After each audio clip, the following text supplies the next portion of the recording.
Impact Partners presents a Think Thorpe Little Punk production.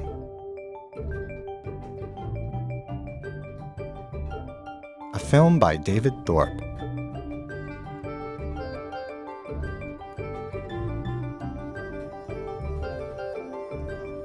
Do I sound gay? Yes, I think you do sound gay. Not as much as I do, but...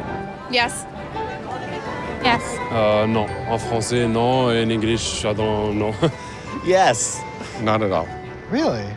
It's your tone, which is like intellectual, so people can read it as gay. I would have just maybe lumped you in the artsy-fartsy. Sound creative. You have like the S in the front of the mouth, which is part of the gay man stereotype. There is something slightly melodic. I think it's the nasality. I would definitely rate you as a metrosexual. No. Not at all. No. You sound like a human being male. Je sais pas. On se connaît pas assez. It's perhaps more the fact that I'm gay as well, so I kind of pick up on that. You don't sound like gay, maybe because I'm steeped in gay. You could sound if you wanted to make it a cast a very wide net. We enunciate. And if that's gay, mwah.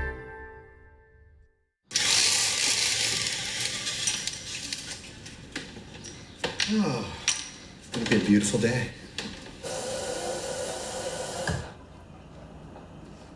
This is me, David.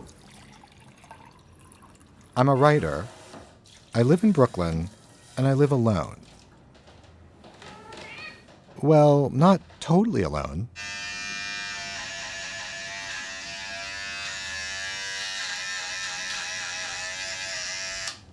Recently, I split up with my boyfriend, and he moved out.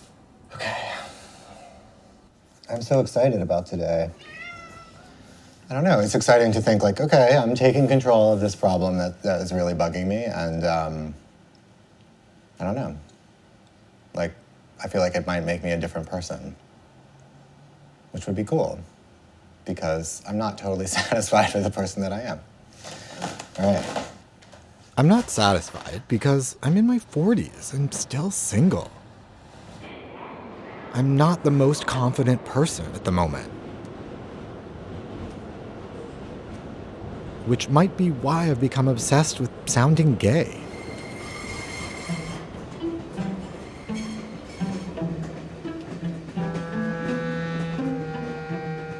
Right after the breakup, I escaped to a gay beach town on Fire Island to drown my sorrows. So I had a friend come in from out of town, and he was like, so where are we going to go tonight? So like, this lady comes in, she's like, reality. It was a Friday night. The train was packed with loud, chattering gay men. Get me to the front of the line, I will kill you. And there was this like magical tutu that popped out from like nowhere. Okay, so I'm stuck there with this guy in the end of the car who's like Hungarian. The darkness amplified the shrillness of the voices around me. He was like, hey girl, you like ferrets? And I was like, me? And he's like, yeah, you. Wrap it up, I've got stuff to say about my grandma. They only have this place. I started to feel There's repelled. this girl there, and she's like a little tragic. Like, Why did we all insist on sounding like a pack of braying ninnies? Times an hour, and I have to like rush downtown to get the guy that to was there last week at bakery. the other club, and she's walking. I was like, oh oh my god, like totally yeah, hurting me with chai. Sorry. I didn't choose this gay voice. Why would I? My mother is driving me absolutely crazy. I mean, she's had the same dowdy haircut. Who could respect, much less fall in love with, an old braying ninny like me?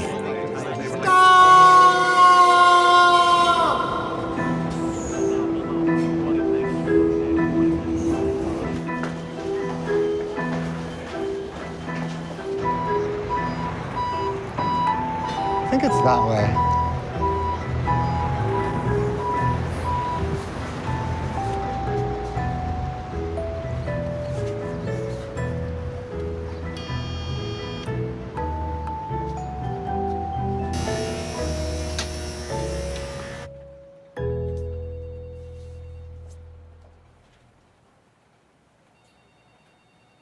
Willem Dafoe, Gregory Hines, James Gandolfini, the great Joey McIntyre from Kids on the Block, and of course Tony Danza. Well, this room is definitely very reassuring that that I couldn't be getting better help. Although it does make me feel like I'm learning how to act. Hi, how are you? Hi, David. I'm Susan Sankin. Thanks Nice so to much. meet you. Yeah, you too. We're going to go this way. Okay, great. So as you and I are speaking, I'm going to be doing a phonetic analysis of your speech. Just speak the way you typically would as if you were speaking to a friend. Okay. Sorry, I'm a little nervous, so I hope I talk normally, but Okay. I'm sure I will. So, yeah, I mean, as I've mentioned to you on the phone, I hate the way I talk. I'm a little mystified as to why I talk the way I talk. It's almost like my voice shuts down when I'm nervous, particularly if I have fear about just making myself visible as a gay person. Like, all of this sort of stops moving. Okay. People code switch a lot. So if you see perhaps a young little girl who's 3 years old playing with a doll, well, when it's time for that doll to go to bed, they use their parent voice, they lower their pitch, they use the stern voice. So what happens sometimes is when people do a lot of code switching, they get bogged down in it and they forget what they used to sound like or what the opposite side was. I've never really thought about it that way as just being a part. We do so much code switching and I feel like I'm all over the map and sometimes my voice comes out one way and sometimes it comes out the other way and I'm like, what's my real voice? I will confess I'd love to learn how to sound straight. I think that just a normal, unremarkable way of talking, it'd be nice to be able to speak like that. All right. I have a great picture of what's going on with your speech Okay, and good. also what you hope to accomplish. Okay. So what I hear is a little bit of nasality. I feel like I sound so nasal and so many other gay men sound incredibly nasal. And I think it's one reason people find too many gay voices at once kind of grating because of that nasality. So. Yeah. You do a lot of upspeak. You always end up, even if you're making a statement, you're ending up here. Sometimes it's the holding on to speech. Phone, so, alone, no. Okay, you just hang on that. So we're going to keep it short. So just try Oklahoma. Oklahoma. Ocean. Ocean. Au gratin. Au gratin, I'm French, okay. It threw me with that one. Okay, sorry. Au gratin. And au gratin. Good. I see that your work really lies in terms of your rhythm and intonation, the sing-song pattern, and in finding the voice that's comfortable for you, that will work for you, so that you can code switch, but volitionally, so that you're not getting stuck. You have a go-to voice. I would love a go-to voice. All right? Excellent. Thank It you was so a pleasure, much. David. Yeah. You know, when she showed me how I speak, when she showed me how my O sounds, oh, I don't think that's really particularly how I want my O's to sound. I don't know that anybody really wants their O's to sound that way. Oakling, Oakum, Oatmeal, Oaxacan, Obang. Nice. The obese ogre owes Mrs. O'Malley some oatmeal. Harry married Carrie and committed harakiri. I wonder when all the gays start to marry, if they're going to start committing harakiri after they marry. Tilapia, halibut. Roberto was aglow that the fish was local. And a bargain to boot. My pants have a jam stain. Hi. Hello. How are you? Good. Hi. How are you? Welcome back. Okay, tall drinks. Yeah, they look beautiful. Cheers. Eyes. I asked one of our mutual friends who sounded the gayest of all of us that she knows. And I won the award. And you won. Oh, really? I think that Sam is a more performative person.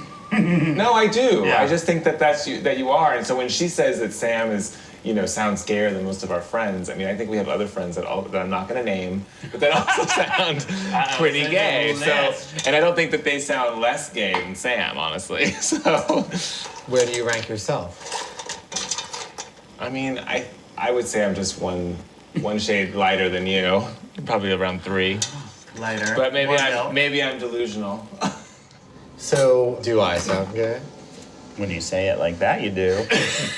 Okay, let me rephrase the question. Do I sound gay? Do you guys think I sound gay? Yes. Yes. I do, but I don't think it sounds as bad as you think it sounds. So. It's interesting you choose the word bad. It's true. What do you mean bad? No, I don't mean You it like said that. that. Sorry, I don't mean it like he that. said it. He said it. I didn't ask. No, he said the word I know. bad. I'm saying you challenged him. I didn't. But I mean, challenge because you. I have the impression that you think it sounds bad. That's why I said that. But yeah, I don't think it's like this. Don't you have off something the charts thing that you have the impression that it is? You know. But when you say bad, you mean something negative, obviously. Yes, but I mean, I interpret David's feelings about this and the feelings around this whole project as bad. Negative you know, like I mean, feelings. he has negative feelings about his voice, about the perception that it creates. So I just And you don't feel that at all yourself? I have, sort of a generic self-loathing that is created around my gayness, but if my voice is part of it, then it might be. But I don't think I could sort of say it's the only thing, But or the main thing. Is your voice part of it? Sure, it's part of it. I think I feel out of sync with my voice, and at least it seems to me like that it's anxiety about sounding too gay. So, okay, let's see what it's like to not sound gay, and maybe I'll feel more in sync, or maybe I'll have some idea of what my voice should sound like. So, but you could also argue, like, why don't you just accept how you sound?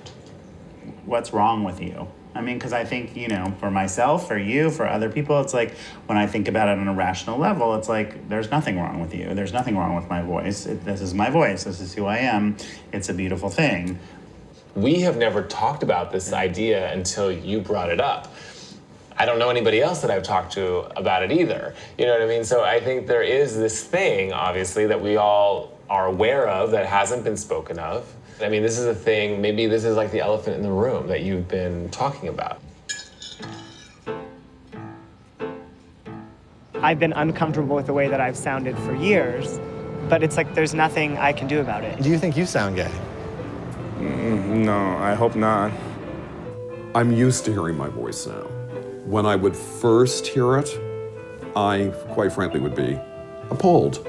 A lot of times when I hear myself, like, in a video, I'm very self-conscious and I think, oh my God, I sound so gay. Did you ever listen to yourself and think, God, I sound gay? I'd have to say, if I told you no, I'd be lying.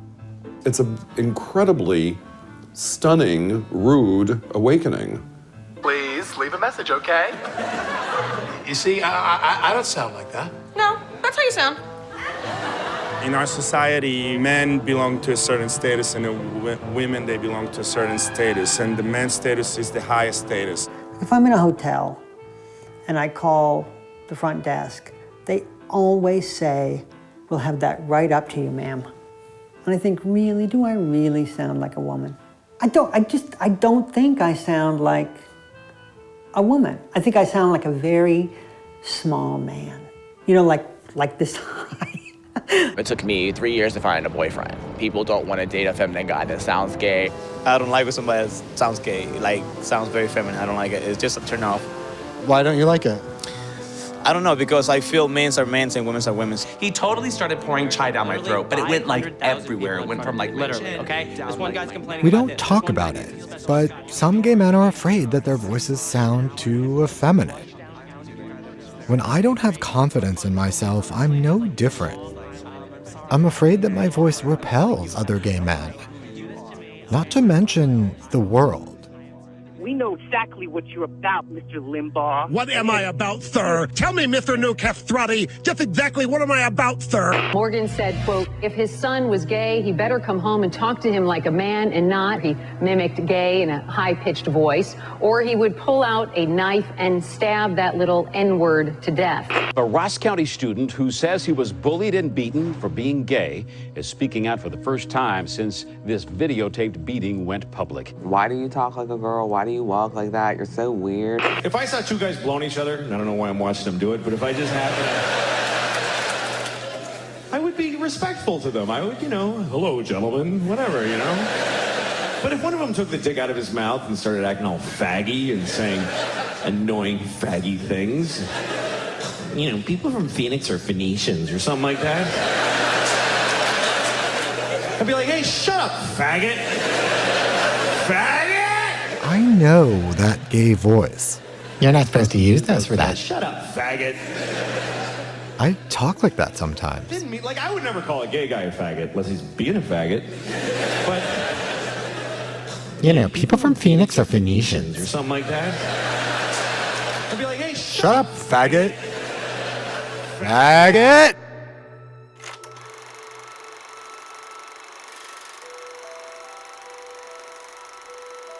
I've fought for decades to embrace being a faggot. I know I should just accept myself as I am. But even now, this voice thing still plagues me. I mean, I'm embarrassed to say this, but you know, sometimes somebody will say, I didn't know you were gay. And it's like, why does that make me feel good? You know? And I hate myself for thinking that. And I think, yeah, it's very disturbing. I thought I was beyond that. What's the problem if somebody assumes that I'm gay when I open my mouth? Like, why do I have a problem with that? Is it any wonder I can't shake the idea of changing my voice? Let's see. Oh, cat, cat, cat, cat. What are the advantages of sounding gay? At the moment, all I can think of are the disadvantages. At the top of a hill in Laurel Canyon. At the top of a hill in... Good morning, David. Hey. How are you today? Good. Great to see you. You too. Come on Thanks. Mind. Riot. Dying. I'd. Was that too long? in. No, you're good. I'd. Arise. Dynasty.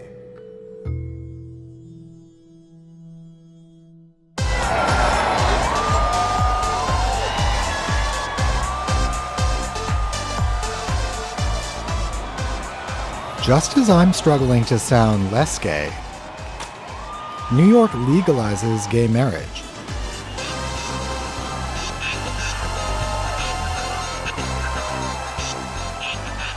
Gay Pride takes place just days later. The Grand Marshal happens to be Dan Savage, one of my heroes. Dan! Dan! Dan! Why do you think so many gay men are so self-conscious about sounding gay? A lot of gay men are self-conscious about sounding gay because we were persecuted for that when we were young. You know, when you're young and closeted and trying to pass, you police yourself for evidence that might betray you. And it's how you walk and how you talk, those two things.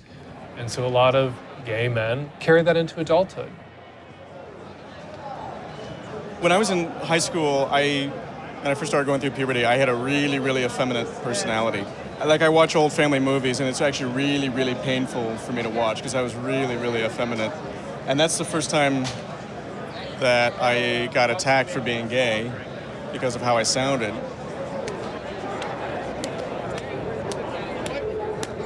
Your teenage years, especially your early teenage years, are all about survival. And so I remember changing my voice or trying to sound less gay just to survive high school. And it's kind of sad that it happened that way.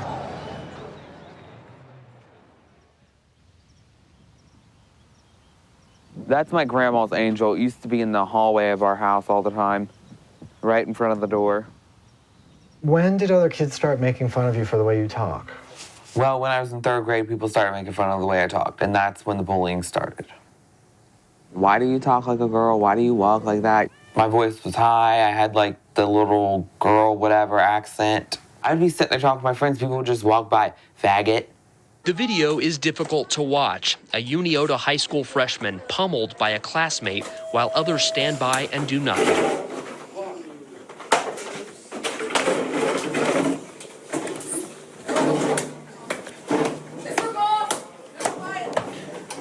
Do you think you get picked on more because you're more effeminate? Because I'm different and I'm not afraid to be. I'm comfortable in my own skin. I'm a diva. They're like, they don't like that. Zachary, why don't you step out for a minute? Why? I don't get to hear nothing. He has his moments where the diva is just his thing. In front of people, he's always so happy and giddy, and But he can't hide from me. I see the pain. I know it's there. Many gay adolescents are absolutely right to be very worried about how they sound because it draws violence.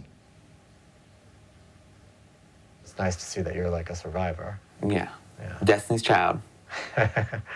And wait, doesn't Christina, what's the Survivor song? I'm a survivor. That's Destiny's Child. That's Destiny's Child. And then, Fighter. Fighter. Thank you for making me a fighter. Yeah. I love that song. Me too.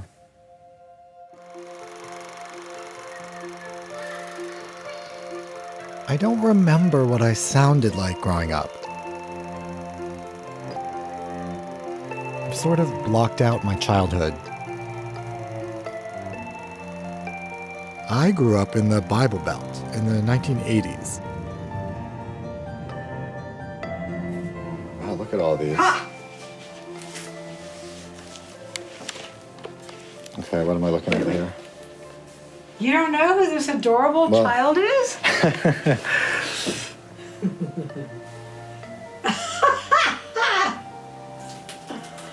I should have looked at these more often.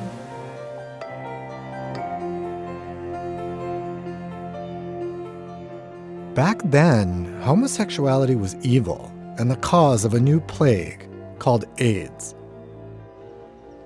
Homosexuals practice sodomy. You do admit homosexuals practice sodomy, don't you? Yes, sir. And that's against the laws of many states, isn't it? Sir, I don't And know. against the code of There's nothing gay about these people engaging in incredibly offensive and revolting conduct that has led to the proliferation of AIDS.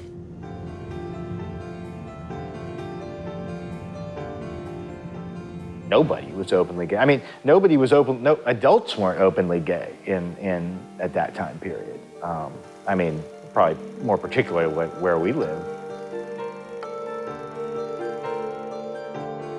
In middle school, I started to get called a faggot. That was a particularly vicious insult at the time. Faggot was always delivered with like an extra oomph, like, no, I really mean you're a faggot. You know what I mean? I knew what he meant, and I knew what a faggot sounded like. Because gay people did exist on TV. Who's generally better looking, a fairy or a pixie? Looks aren't everything.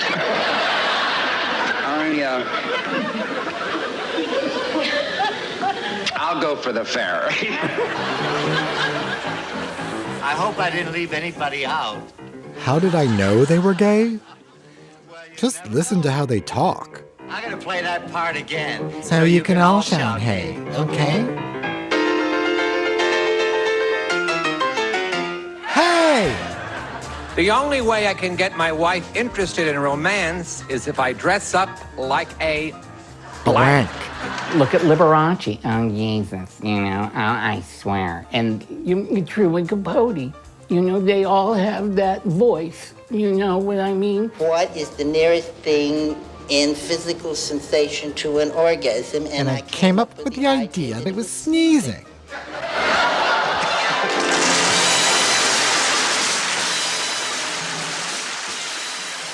Like the rest of America, I was spellbound by these queer celebrities. Gee, you should have your own show. I have. But I knew it was taboo to resemble them in any way.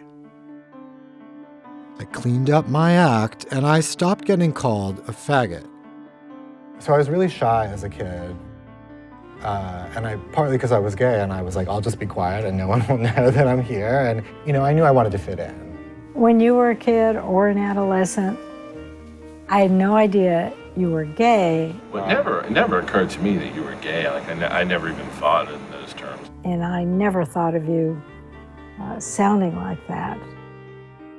We've had this conversation off camera before, but no, you did not sound gay then. Yeah. Do I sound gay now? Yes, you do. Were you surprised when I came out of the closet? I was flabbergasted. You always seemed very normal to me. We never dealt with anything like that.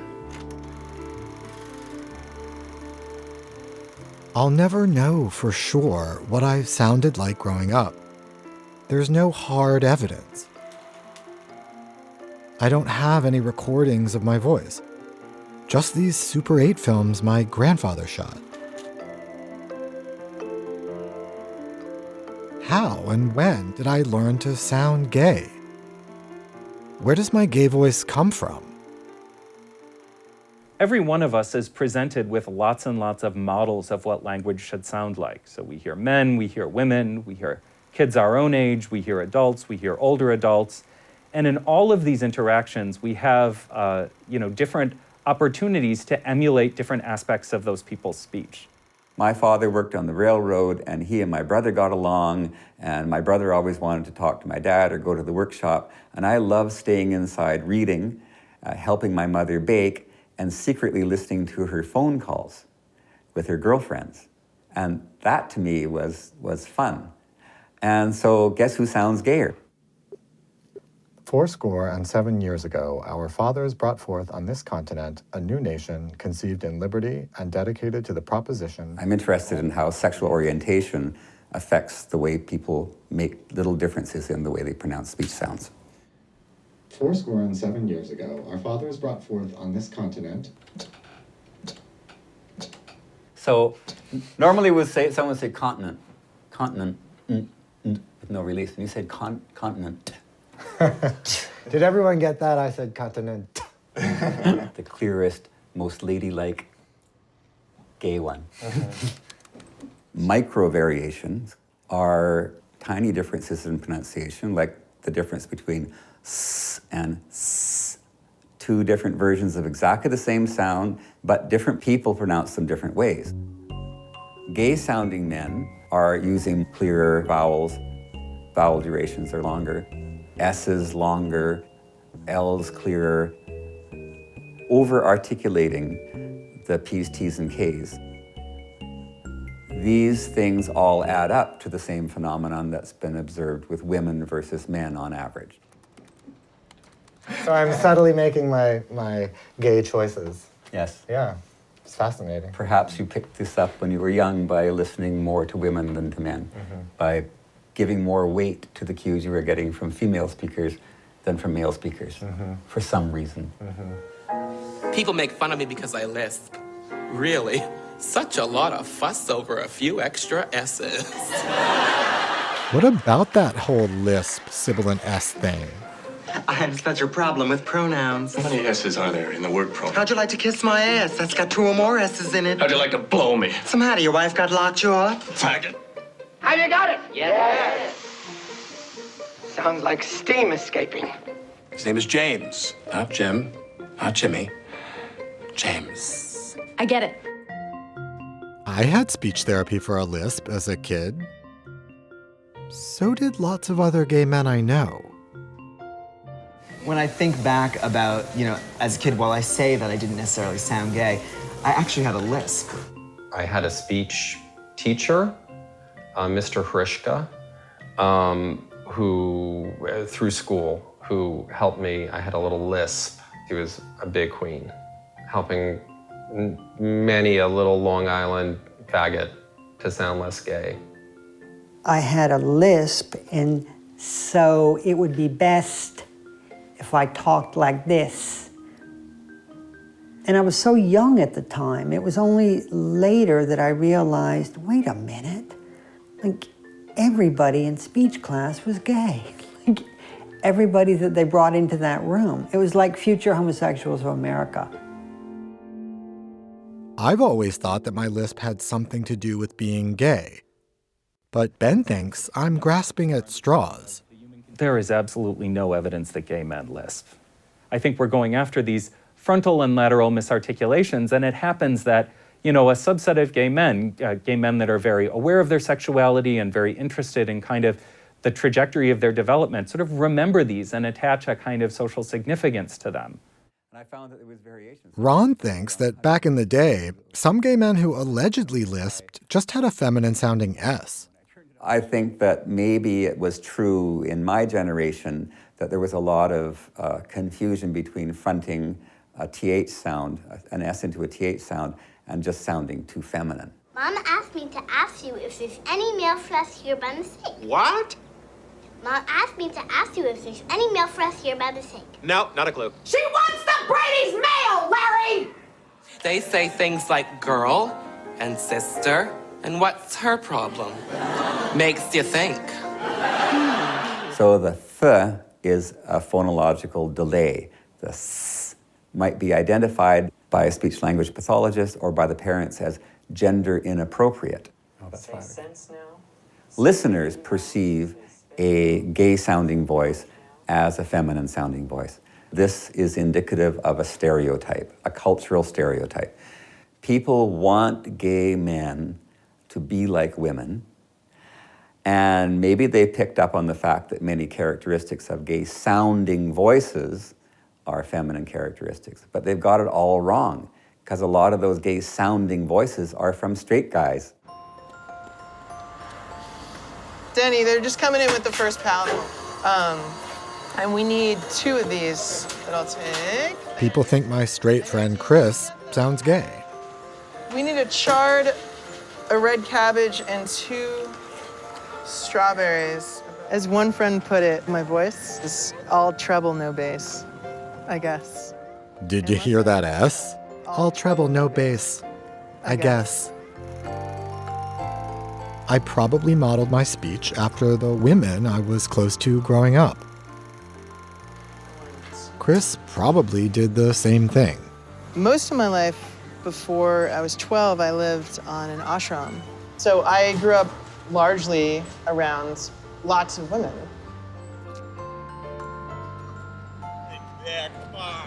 My gay friend Matt grew up close to his 4 jock brothers. He's the straightest sounding guy I know.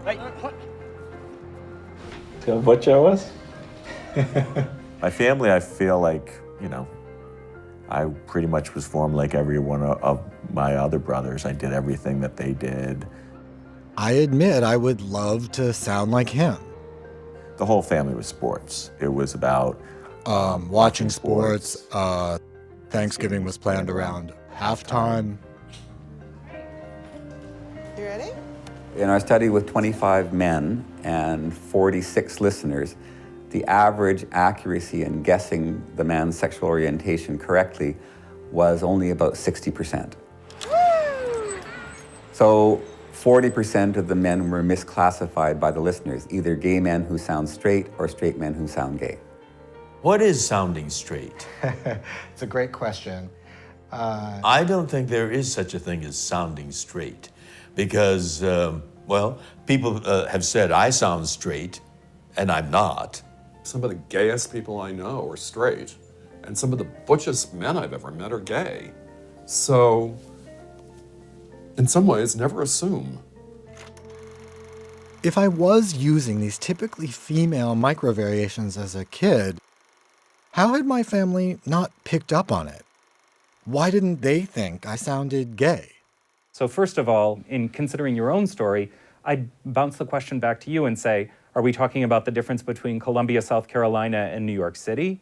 If so, then we could just as easily be talking about a community in which it's simply taboo to allow the mind to associate a particular voice with a particular sexuality. Or it could be something as simple as we were talking about groups of people who didn't have a big store in their memory of, this is what a gay man sounds like. Whereas in New York City, someone could say, oh yes, definitely you are in, and never having lived in New York City, I don't know this to be true, but someone could say, oh yes, you are definitely part of the urban gay intelligentsia. Stretch. Stretches. Zzz. Calm down. Too much partying happening here. Gotta be more straight. Straight, not hardest. Hardest. On the other hand, I do think, what the fuck difference does it make if I say, or if I say?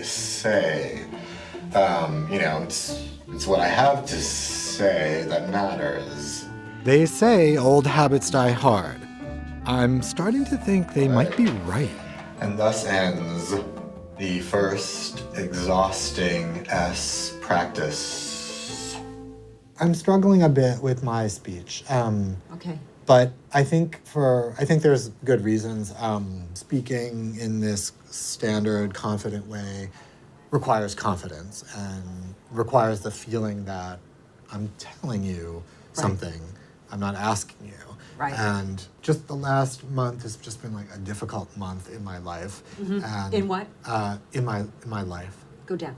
In my life. Thank Right. you. And so I found myself in my mind kind of reaching for the speech tools, but not able to use them. The life and times of Porgy and Bess. The 4-time Tony winning, she's won 4 Tonys. Let's try again.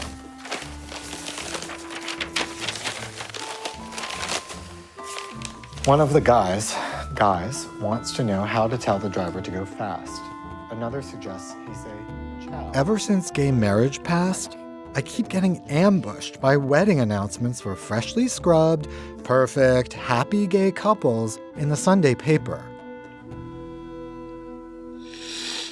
I really shouldn't read Sunday Styles.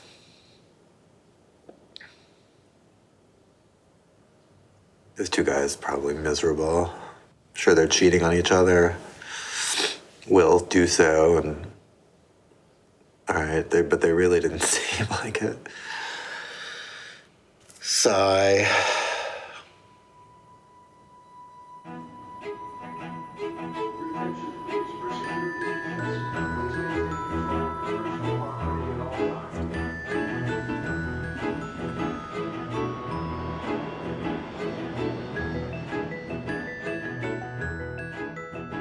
I decide it's time to bring out the big guns.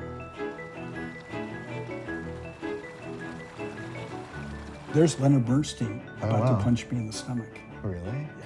This is Bob Korff. He's a former Broadway leading man and well-known voice coach, famous for helping people sound less gay. I'm on my way to meet a man who helps actors hide the telltale signs of a gay sexuality. Hello. How are you? I do have people who come to me to ask to sound less gay. I would say it's probably between 20 and 50 a year. Yeah. Oh, that's a healthy number. Yeah. Most leading men, whether they're gay or not, have to sound straight. Woo-wee! Yeah! Getting tired of your dumbass mission. It's an interesting thing because in this business, a lot of the casting people, a lot of the producers are gay, and even they won't hire somebody because the people in middle America will not be able to accept that. Ugh, look at Sweatpants Guy. This is a $90 million aircraft. Stewart, 2118, that guy. Excuse me, Mr. Sweatpants. We're gonna need to check that bag. I can only pay a very specific type of gay guy because if it's a gay guy that's actually like a meaty role, like a straight actor will play that. And if it's a gay guy that's great, awesome body, well, I can't play that. So I just play the sad, self-hating, bitter queens.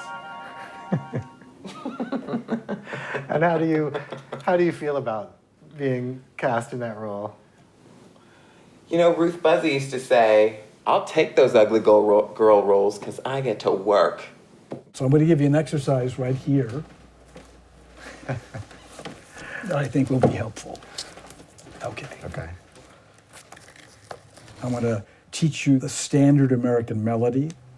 The good speakers, the people who are leaders, that get people to do what they want them to do, have a pattern which is this.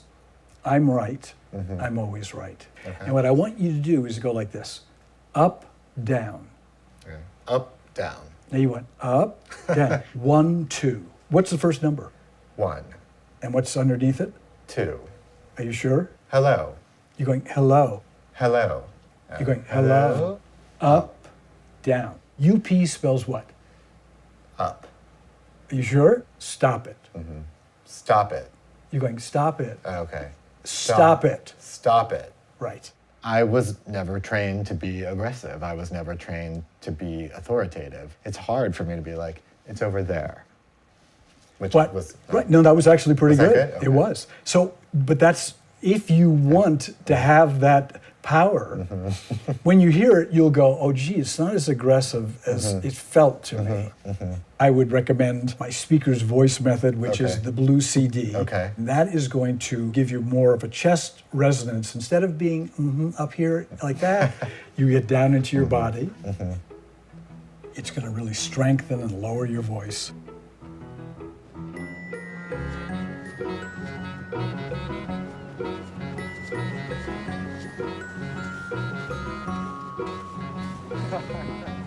When I'm in LA, I always stay with my pal Kayla.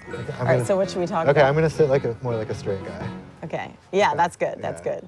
I'm gonna try to put some of my straight lessons to work here. Have you been taking straight lessons? Yes, I've been going to a speech therapist. Where do you want to go out to eat? Well, I love this restaurant. Some fabulous It's like, French food. if I have to express an opinion, it's so... Do you like Italian? I do like Italian. Because there's a great Italian place, like 2 blocks from my house. Okay, the likes, gots to go. That's very teenage girl. It's true, okay. I know, because it doesn't sound like me, right? No, it sounds like you. It sounds too much like you. Get your money back.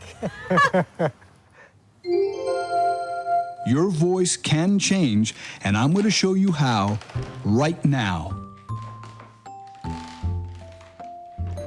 Say to an imaginary someone on the other side of the room, my name is, give your name. My name is David Thorpe, and I'm going to have a powerful, authentic, and dependable voice. Here's a wonderful tool, something to give your voice power, strength, and authority.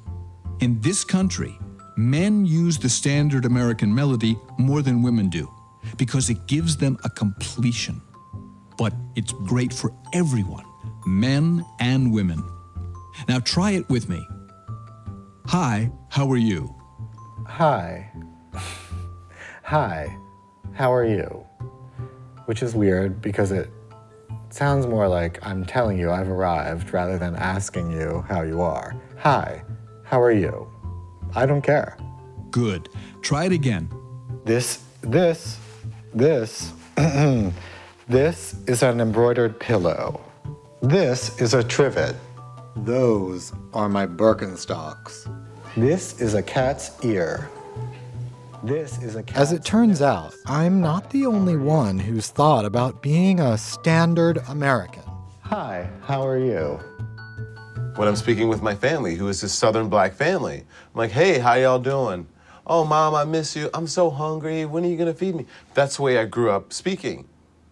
My accent went away when I started working in television and I started listening to my voice. And I realized that, you know, I didn't necessarily like the way it sounds when it's on tape. It sounds a little bit lazy, and maybe that's a stereotype, maybe that's part code switching, and maybe that's part of fitting in. Like, my father went to very great lengths to rid himself of an Asian accent. He had a deep sense of shame after being deported and then always felt like he was trying to catch up and be American and be truly American. It really made me feel the same way, like really determined to not be considered Korean and not have the imprint of the homeland. And so, you know, it really goes underneath, you know, all of that kind of self-hatred and anxiety really gets shoved under, and it can last for generations. Covering is a phenomenon where individuals who belong to stigmatized groups still make an enormous effort to keep that stigma from looming large. This is Lady Gaga. Gays have to cover in a myriad of ways because sexual orientation is not a visible attribute. The voice is, you know, the tell is the voice is what might actually give away to somebody who otherwise would not know the fact that an individual is gay. You know, I work in a very conservative, pretty straight-laced kind of place. At times at work, do you try to sort of talk less gay than you might? I think I try to just be as neutral as possible. I try not to crack too many funnies. I try not to camp it up at all. You know, I think I try to be as straight. Not straight meaning I can't pretend that I'm straight, but meaning I try to just sort of say what I need to say and say it in a very neutral way and try to make it very clear and concise and then move on. So have you ever felt that kind of pressure to cover? That's really a tough question because I'm sure that I have subconsciously, but I don't feel that I have to speak a certain way around white people. I don't think I have to speak a certain way around black people. I don't think I have to speak a certain way around gay people. And it gets me in trouble a lot because I don't do it. But now that the jury has reached its verdict, one that everyone must accept, it's time now for some tough love. I have friends from home, quite honestly. Some of my relatives will go, my gosh, you sound like a white guy.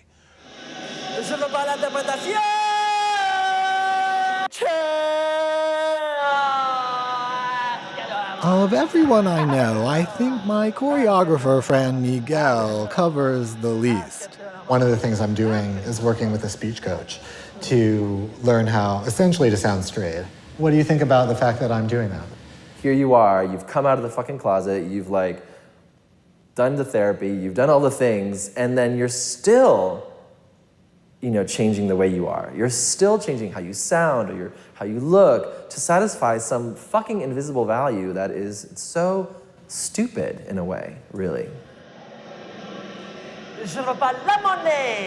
I mean, this thing of hypermasculinity is such a conscious performance in gay male culture all the time, everywhere you go, and it just feels so oppressive at times, actually, to me. It feels so ungenerous and so unloving.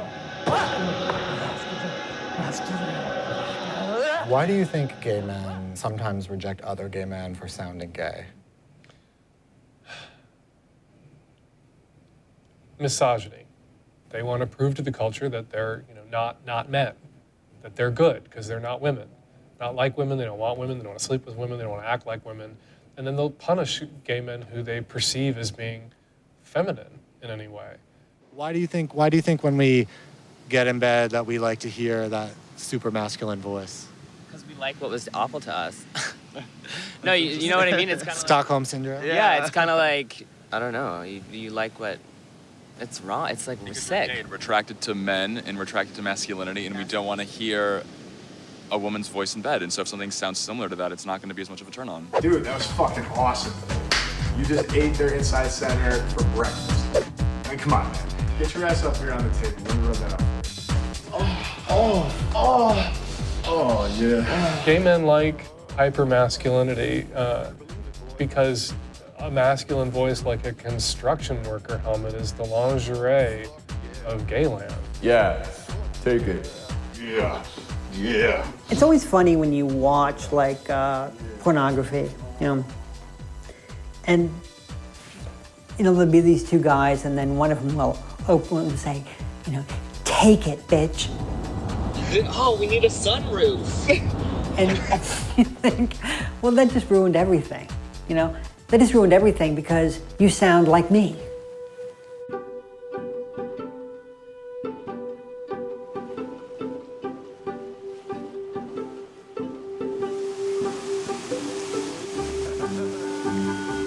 My grandmother's 95th birthday celebration is a welcome relief from everything. Will you wave, Grandma?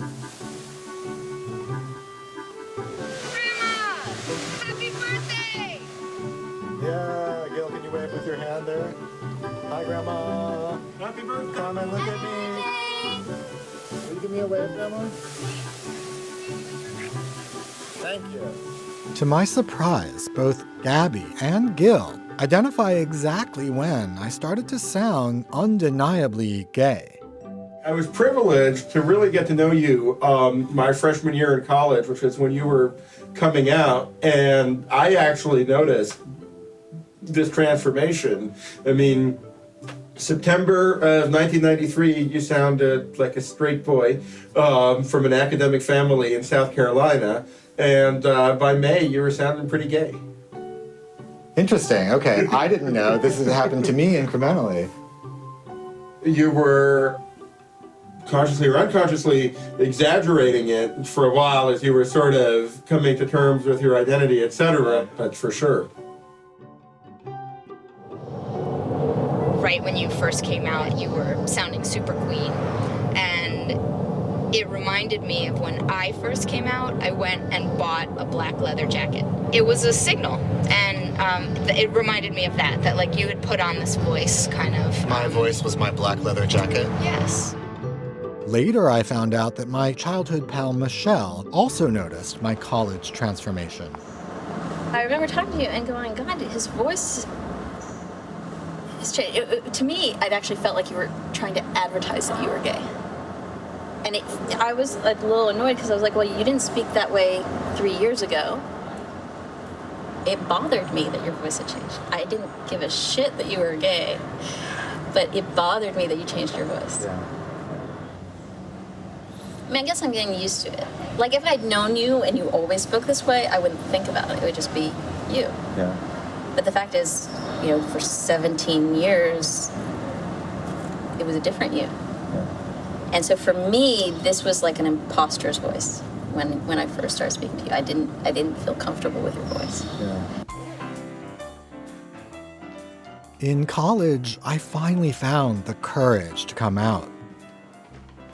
I don't remember consciously trying to sound more gay. I do remember aspiring to the role of the witty, aristocratic homosexual. I had spent so long feeling scorned. It was time to scorn back.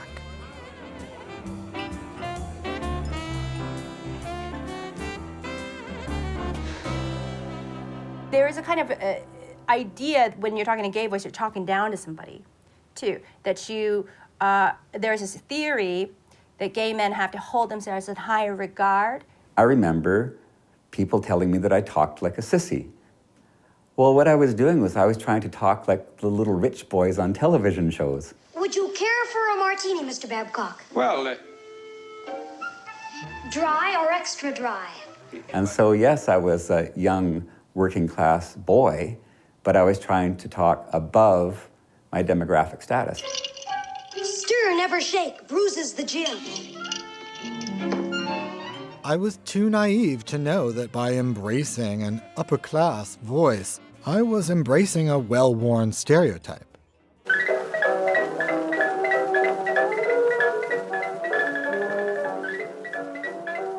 Well, for goodness sake, I'm all a Twitter. I just can't wait to tell everyone that Alec's been given the air. Well, what do you think of her? Simply divine, my dear. Simply divine. The pansy was always sort of a shorthand for gay men without having to spell it out. The visual shorthand was the first thing, but the voice almost always followed it up. Well, I don't know anything about that, dear Duchess. But you don't get it into your dancing. That's what I said the other day to the dear Countess of Twickenham. The pansy was a very kind of wise, knowing character. You could see it, or hear it, as something to emulate, because he did seem to kind of be on top of most situations.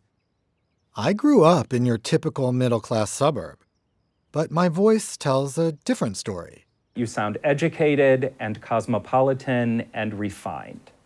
So if you think about that in the context of our culture, you're a man who sounds educated and cosmopolitan and refined, that's going to equal gay for most listeners. Well, I get told that I'm kind of languorous, like I draw out my vowels. Oh yeah, because you have the time to, because you're in the class of society which allows you to linger over things like vowels and. I mean, I never just ask why. It's why. Exactly. But it's to give it more emphasis too. Why? Like, your way of speaking to me connotes, like, the subtext of, like, the learned gay character. And so do you feel, so I'm still the learned gay character that I always was? Yes. Yes. You're still nailing the learned gay character. Thank you. Thank you. I'm trapped in that role a little bit. There are worse roles to fill than the learned gay character. You're not the evil gay character. But see, sometimes I worry that I sound like the evil gay character. Well, I mean, we all have our moments. It's the same obvious pattern, Laura. If McPherson weren't muscular and handsome in a cheap sort of way, you'd see through him in a second. Whereas in the 30s, gay characters were seen maybe a little more peripheral and harmless. Starting with Clifton Webb and Laura, you can see where they really start becoming more dangerous. Murder is my favorite crime. I write about it regularly. snide, supercilious, superior. He's so clearly gay, it's sort of this torturous jealousy. Is he jealous of the male character or of the woman character? But he does it all kind of through his voice as much as anything else. And he played a killer, correct? From the 1940s on, a lot of gay characters either get killed or are killers. And a lot of that begins with Laura.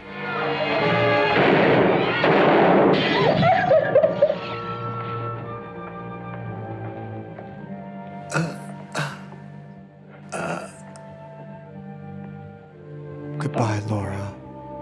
Peter Pan will be blasted out of Neverland forever. Captain Hook was sort of a Clifton Webb type character. And so there was this in Peter Pan, and it kind of got carried across the next decade to The Jungle Book. I thought perhaps you were entertaining someone up there in your coils. Coils? And of course, Shere Khan is evil. After Shere Khan, you get a few more of the male characters. Oh, my dear Bartholomew, I'm afraid that you have gone and upset me. You know what happens when someone upsets me. Perhaps I can divine a solution to this thorny problem. Oh, I shall practice my curtsy. These voices of the Disney villains, which sort of have gay or proto-gay qualities to them. If you think of very, very young children, you know, they could be growing up with the idea that real evil or villainy can be connoted by a gay man's voice. Well, as far as brains go, I got the lion's share, but when it comes to brute strength, I'm afraid I'm at the shallow end of the gene pool. There's one in every family, sir. Just really quickly, I want to say I had a breathing breakthrough this morning, and I think I'm starting to feel how to raise and lower my diaphragm. 1, 2, 3, 4. No. Susan and Bob's exercises are supposed to make me sound more standard. But I just find myself in awe of how my voice works. La, la, la. Resonation, throat, larynx in the middle of the throat. I'm going to be moving that larynx up and down and all around. Apparently, my stomach has decided to get in on the action and develop a strong, powerful, authentic voice of its own.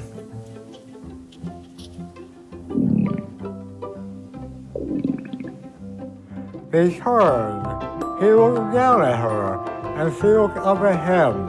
So maybe a breakthrough.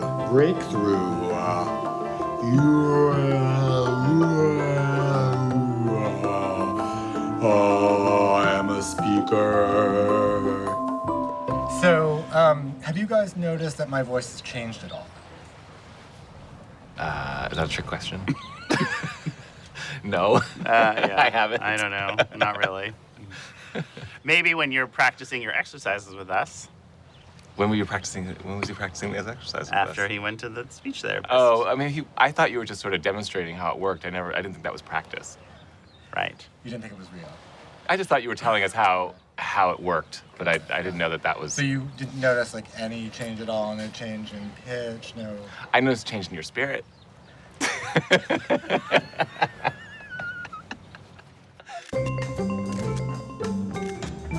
Sam and Alberto know me as the person in these pictures. After college, like thousands of gay men before me, I ended up in New York, where the three of us met. Come on, crabbies. Come on, you crabbies. We forged our gay identities together. Sam and I once had a public access show about our obsession with women's tennis. Alberto shot the show, which also featured Miguel. Right. It's just you're making me crazy. I can't work like this. I can't work like this.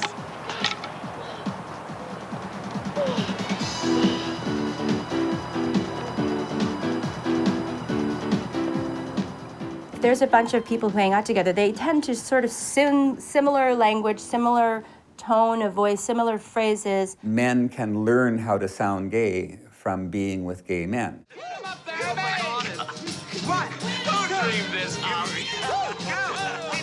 When people are really putting on a show, when they're acting very gay on purpose for fun. Camp speech is what we call it. This may not be the person's natural voice, but I can say, well, why don't we go there? Dinner is served. I'd make somebody a good wife. I could entertain. Kiss me quick, I'm Carmen. Very exaggerated performance, conscious performance of acting like a drag queen or acting like a famous movie star who's a woman, that kind of thing. Oh, the Mad Hatter ride was so crowded I had to sit on Pinocchio's nose. Then he proceeded to tell me the weirdest story. I said, Pinocchio, you know that's not the truth. But lie, you little devil, lie. Wayland and Madam, along with Paul Lynde and someone like Rip Taylor, who used to come on The Tonight Show a lot, they kind of mainstreamed the whole idea of camp. What's this? This, my dear boy, is Beethoven's Fifth. I call them the ambiguous queens of primetime TV. Who are you? You with eyes that burn like the desert sun. The greatest sheik in all Arabia. Why are you wearing that earring? Because I'm a very chic sheik. That's why they call me Florence of Arabia. Paul Lynde, in 1976, was on television almost 200 primetime hours in the season. He was bigger than John Wayne. When a man falls out of your boat and into the water, you should yell, "Man overboard." Now, what should you yell if a woman falls overboard? Full speed ahead. It was never said, nor it would have ever been said, that he was gay. But between the way he said his lines and the quality, the content of his lines, you knew. And, you know, for years he was considered the funniest person on television. When I was a kid, I was terrified that I might sound like any of these flamboyant queens. Mom, I could have been a huge tennis star if you'd only pushed me a little harder. What do you mean I didn't like the sun? I love the sun. Those shoes were hideous. They don't complain. As a freshly minted gay man, I learned how camping it up could be liberating. When I started doing the Howard Stern show, and I used a simple, he does some outrageous things or makes some outrageous statement, and sometimes the only retort to that is, "Oh my." George, it's simple and easy, and you can do it in your pajamas from the comfort of your own home. Oh my. Consciously or not, we still use parts of these voices and these images in our everyday lives, in our persona, without knowing. Cheers. Cheers. So you feel like you perform your gayness more than I do, and your voice is part of that? I mean, I don't think about it as I'm performing my gayness. I think about I'm being like fucking hilarious with my voice. And it sounds really gay. General hilarity. And it sounds really gay. I mean, I don't know. I mean, yes, sometimes I think like I'm gonna camp it up. And Sam is more comfortable with himself than I am with, quote, performing being gay. But he's also been married for years to a great guy. Ditto Alberto.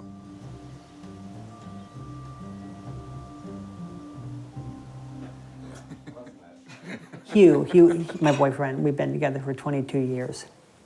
Now, Hugh does not sound anything like I wanted my fantasy boyfriend to sound like, But I love him, and I wouldn't, that's all part of the package. I could identify sounding gay. I think the first time I heard my voice recorded, I was shocked. I was a little kid, it sounded like Shirley Temple. But he can also fix everything. He could redo the wiring in this house. He can solder the pipes together. He can, so really on the masculinity scale, he wins. Even with that voice, he still wins.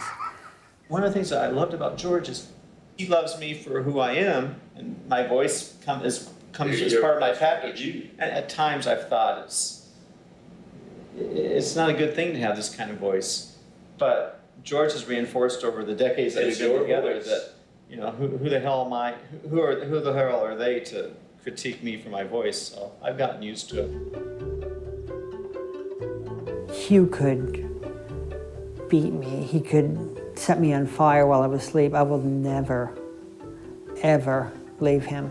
You know what I mean? Because I do not ever want to be single again. Like, I don't ever want to have to go on a date again. I don't ever want to have to set foot in a gay bar ever again. None of it. Putting aside the terror of being single, I can see that the men in these happy couples didn't ask each other to change. Instead, they became more themselves. It's that insecurity that you have in yourself that makes you conscious of the way you sound. This is an issue that should be discussed. People should become aware of the fact that we are pioneers in our time in changing societal perception of what it means to be gay. Gay, straight, black, white, marriage is a civil right. Gay, straight, black, white, marriage is a civil right. In 2005, Arnold Schwarzenegger vetoed marriage equality. I was still closeted, but on the 11 o'clock news, I saw young gay kids, men and women, marching on Santa Monica Boulevard. And I felt I needed to speak out, and my voice needed to be authentic. And so that's when I spoke to the press for the first time as a gay man. So the fearlessness of those young people inspired you. Exactly. To speak out.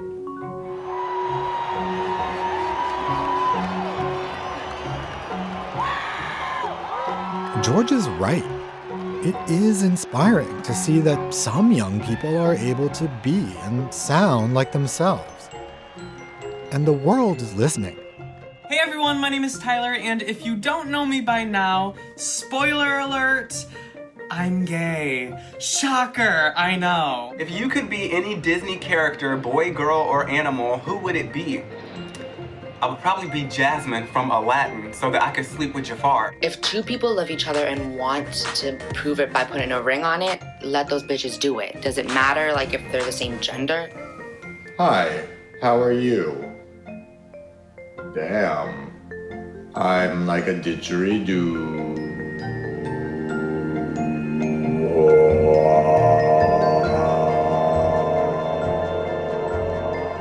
Finally, after months of training my voice, everything falls into place. My name is David Thorpe, and I'm going to have a powerful, authentic, and dependable voice. So I have to say, I just listened to my empowerment sentence, and I feel like it sounded kind of awesome. I was pretty far from the camera, and I sounded loud. I mean, not loud, but I sounded full and round and clear. I felt so emotionally disconnected from my voice, from myself. I wasn't sure who to be or what to sound like.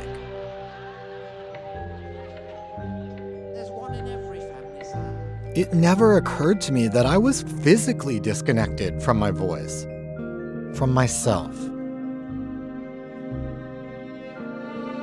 Maybe I didn't go to Susan and Bob to sound less gay. Maybe I was just trying to reconnect.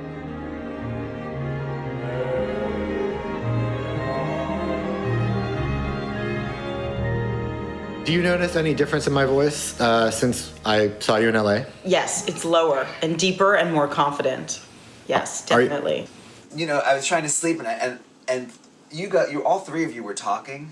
Sounding masculine. Sounding masculine, no. But your voice was sort of like coming through the earplugs. It was like this very... Yeah. It was like... I mean, it still sounded like a lady talking. A handsome lady. A lady with a beard. People with AIDS under attack, what do we do?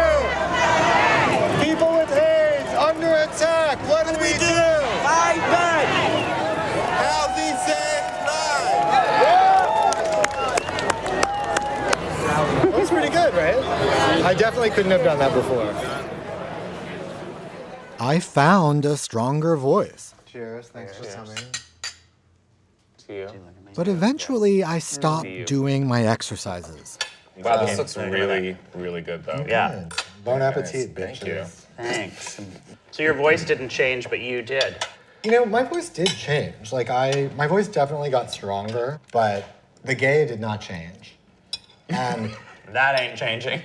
that ain't changing. Are you still doing it? No, I stopped doing them Right. because I don't know, for some reason I'm able now to like hear my voice and hear how distinctive it is. Mm-hmm. Literally, like the sound of your voice is shaped by the shape of your body. So that's why we all sound different. You know? Like you were saying, it's the specificity of you. It's like who you are, your voice is who you are, it's from your body, it's from your personality, and we love that. I mean, I still feel self-conscious sometimes about sounding gay. I would imagine you do too. Yes, of course. And I Right. don't know if that will ever change. Right. Yeah. I don't think it's possible for that to ever go away Right. 100%. Which, I mean, right, and that's both sad and also but I feel like I know how now to push that away, to get back into that headspace of like, rah, rah, rah, like sound gayer, be gayer, go gay, like. you want to raise your fist in the air and march down the street. You also want to feel like you can. I'm normal. I don't think every Right. single day I want to be with my fists in the air with that. And we negotiate that like every day. It's Right. like how. In every circumstance. Right. Every minute. Right. I think that one of the reasons why we're so concerned with what our voices sound like is that we're taught that your voice is who you really are. My voice was such a mystery to me. But I've pretty much answered all my questions. For many gay men, that's the last vestige, that's the last chunk of internalized homophobia, is this hatred of how they sound. What's wrong with sounding like you are who you are? Sounding like a gay man, having a gay voice. I want to find some kindred spirits. We all have insecurities that are hard to put aside. But I've come a long way, and I'm not the only one. If I do sound gay, bring it on. I would feel self-conscious about sounding straight, since I'm not. I love my gay voice. Like, I don't have to come out to anyone. I say hello, and it's a done deal. If people hear my voice and identify me as gay, today I'll say, thank you. I'm proud of it. Thank you. There is nothing wrong with sounding gay. There's nothing wrong with being effeminate. There's nothing wrong with being butch. There's nothing wrong with sounding straight. Just do it with confidence. I would like to sound more gay. Ça me dérange pas du tout. J'assume totalement. Non, j'assume comment je suis, comment je parle. Over time, you just come to accept, or hopefully you do, come to accept it. So I wouldn't think about it at all, except when I call the dentist and they ask if David is a man's name or a woman's name. Do you have just 2 minutes for a quick interview? Okay, awesome. They say, if you can't handle the answer, don't ask the question. Do you have 2 quick minutes to talk? Okay, cool, awesome. Well, I say, if you can't handle the answer, that's a question you've got to ask.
Charles Nelson Riley. I adore you. We love him. Is he gay? Well, he's dead, but Women are sort of privileged to dress up in high heels and tight skirts all the time, but straight men don't really have that. But gay men have found leather, and they do it that way. You look amazing. Oh, thank you. I don't think being an annoying, screaming, obnoxious bitch is hot, but you take a man cake and you put sort of a little female frosting glaze on it. I think it's pretty sexy. Are there times when straight men sound more gay? Usually when they're sucking my 22 years we've been together. 22 years. It's that sound. A uvular. Do I sound gay? Hell yeah! Do I sound gay? Hell yeah! Do I sound gay? Hell yeah! Up here, yes, so good.